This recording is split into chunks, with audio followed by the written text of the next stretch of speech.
آپ دیکھ رہے ہیں ایس کے ٹی وی۔ دوستو، کیا بنی اسرائیل اور یہودی ایک ہی قوم ہے؟ ہم میں سے اکثر لوگ بنی اسرائیل اور یہودی کو ایک ہی قوم کے دو نام سمجھتے ہیں، مگر دوستو تاریخ کے اعتبار سے یہ بات بالکل درست نہیں، کیونکہ یہودی اور بنی اسرائیل میں بہت بڑا اور گہرا فرق موجود ہے۔ آج کی اس ویڈیو میں ان تمام تر باتوں کو تفصیل سے جاننے کی کوشش کریں گے، اس لیے یہ ویڈیو بہت انفارمیٹیو ہے، اسے اینڈ تک پورا لازمی دیکھیے گا۔ اور آگے بڑھنے سے قبل اگر آپ نے ہمارے اس چینل کو اب تک سبسکرائب نہیں کیا تو پلیز اس ویڈیو کو لائک کر لیں اور اس چینل کو بھی سبسکرائب کر لیں اور ساتھ ہی بیل آئیکن پہ بھی کلک کر دیں۔ دوستو، جب حضرت ابراہیم علیہ السلام کو نمرود نے عراق سے نکال دیا تو آپ علیہ السلام اپنے بھتیجے حضرت لوط علیہ السلام کو لے کر فلسطین آ گئے۔ اس وقت فلسطین کا نام کنعان تھا اور آج ہم اسے اسرائیل و فلسطین کے نام سے جانتے ہیں۔ حضرت ابراہیم علیہ السلام، جنہیں اللہ سبحانہ و تعالیٰ کا خلیل ہونے کا اعزاز حاصل ہے، جنہوں نے اللہ سبحانہ و تعالیٰ کی دی گئی ہر آزمائش کو نہ صرف قبول کیا بلکہ اس میں پورا بھی اترے، جس کا صلہ اللہ سبحانہ و تعالیٰ نے انہیں یہ دیا کہ ان سے وعدہ کیا کہ ان کی اولاد کو دنیا کی امامت کا فریضہ دیا جائے گا، اور یہ وعدہ نہ صرف قرآن کریم بلکہ توریت میں بھی درج ہے۔ اسی وجہ سے یہودی توریت کے اس وعدے کو آج بھی دہراتے ہیں اور کہتے ہیں کہ تمام کنعان، مصر، شام، اردن، عرب یعنی مشرق وسطیٰ، ان سب پر صرف انہی کا حق ہے، کیونکہ اللہ سبحانہ و تعالیٰ نے حضرت ابراہیم علیہ السلام سے وعدہ کیا تھا کہ یہ تمام علاقے میں تیری اولاد و نسل کو دوں گا۔ مگر یہودی یہ بات بھول جاتے ہیں کہ حضرت ابراہیم علیہ السلام کے دو بیٹے تھے، حضرت اسماعیل علیہ السلام اور حضرت اسحاق علیہ السلام۔ حضرت اسحاق علیہ السلام حضرت ابراہیم علیہ السلام ہی کے ساتھ فلسطین میں رہے، جبکہ اللہ سبحانہ و تعالیٰ کے حکم کے مطابق آپ علیہ السلام نے حضرت بی بی ہاجرہ علیہ السلام اور حضرت اسماعیل علیہ السلام کو مکہ کے صحرا میں چھوڑ کر واپس فلسطین چلے گئے تھے، جبکہ اس وقت حضرت اسحاق علیہ السلام اس دنیا میں تشریف بھی نہیں لائے تھے۔ اور اس کے بعد کیا ہوا یہ ہم سبھی جانتے ہیں کہ کس طرح حضرت اسماعیل علیہ السلام نے عرب کے بنجر صحرا میں پرورش پائی اور اولاد عرب کے باپ بنے۔ دوستو، یہودی بنی اسرائیل نہیں، کیونکہ اسرائیل حضرت یعقوب علیہ السلام کا لقب تھا، اور آپ علیہ السلام حضرت اسحاق علیہ السلام کے بیٹے تھے، اور حضرت یعقوب علیہ السلام کے 12 بیٹے تھے، جن 12 بیٹوں میں سے آپ علیہ السلام کو سب سے زیادہ محبت حضرت یوسف علیہ السلام سے تھی،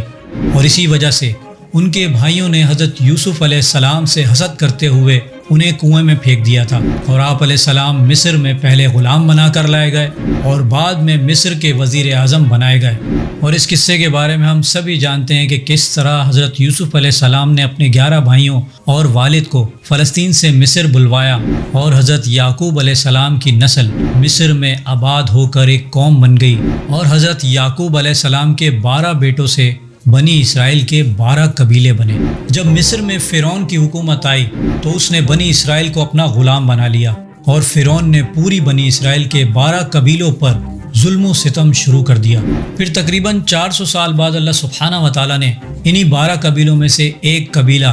لیوی کی اولاد میں سے حضرت موسیٰ علیہ السلام کو پیدا فرما کر اس قوم پر نبی بنا کر بھیجا۔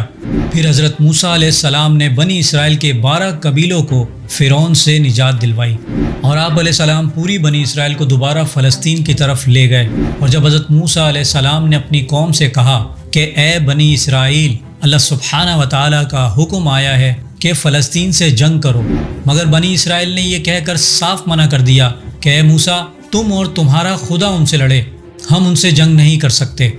اس نافرمانی کا ان پر اتنا سخت عذاب نازل ہوا کہ اللہ سبحانہ و تعالیٰ نے 40 سال تک انہیں مصر اور فلسطین کے درمیان صحرا میں قید کر دیا، اور بنی اسرائیل 40 سال تک یوں ہی اس صحرا میں بھٹکتے رہے۔ اور 40 سال بعد بنی اسرائیل نے حضرت موسیٰ علیہ السلام کی قیادت میں فلسطین پر حملہ کیا اور اسے فتح کر لیا، اور فلسطین کو فتح کرنے کے بعد یہاں آ کر آباد ہو گئے۔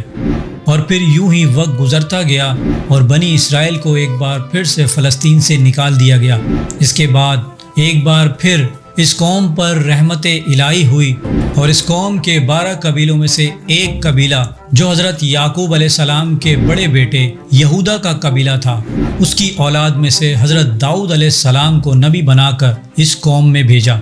جنہوں نے فلسطین کے شہر یروشلم پر حملہ کیا اور اسے فتح کر کے بنی اسرائیل کے 12 قبیلوں کو پھر سے متحد کر دیا،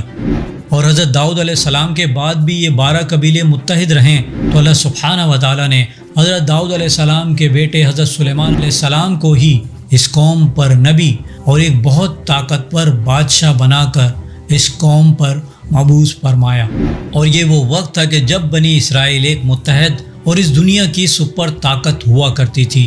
اور حضرت سلیمان علیہ السلام نے بنی اسرائیل کی عبادت اور انہیں متحد رکھنے کے لیے اللہ سبحانہ و تعالیٰ کے حکم سے ایک عبادت گاہ تعمیر کروائی، جسے یہودی فرسٹ ٹیمپل یا ہیکل سلیمانی کہتے ہیں۔ اور حضرت سلیمان علیہ السلام ہی کی وجہ سے یہ یہودا قبیلہ بنی اسرائیل کا سب سے طاقتور قبیلہ بن چکا تھا۔ مگر جب حضرت سلیمان علیہ السلام کی وفات ہوئی تو بنی اسرائیل کے ان 12 قبیلوں کے درمیان اقتدار کو لے کر سخت لڑائی شروع ہو گئی، اور حضرت سلیمان علیہ السلام کی بنائی گئی عظیم سلطنت کے 2 ٹکڑے ہو گئے۔ بنی اسرائیل کے 12 قبیلوں میں سے 10 قبیلوں نے یہودا قبیلے کو چھوڑ دیا، اور انہوں نے اپنی ایک الگ ہی ریاست بنائی جس کا نام انہوں نے اسرائیل رکھا، اور 2 قبیلے یہودا اور بن یامین کا آپس میں الحاق رہا، یہ جدا نہ ہوئے۔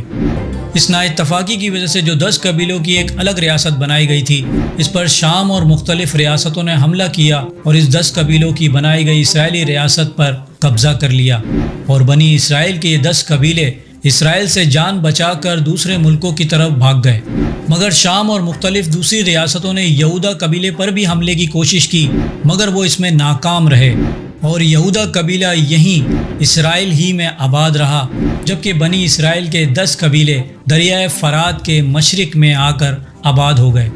اور وقت گزرنے کے ساتھ ساتھ ان 10 قبیلوں کا مذہب اور ثقافت بھی تبدیل ہوتی گئی، اور یہودا اور بن یامین کا قبیلہ فلسطین میں باقی رہا، جو بنی اسرائیل کے پرانے مذہب اور عقائد پر ہی قائم رہے۔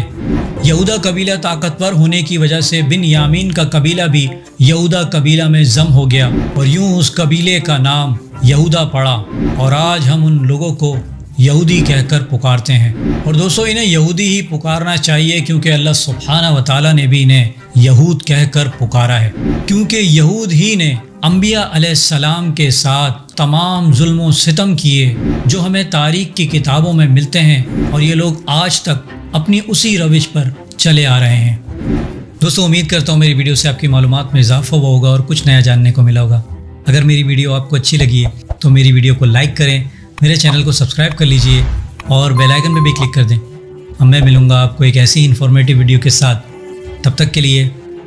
اللہ حافظ۔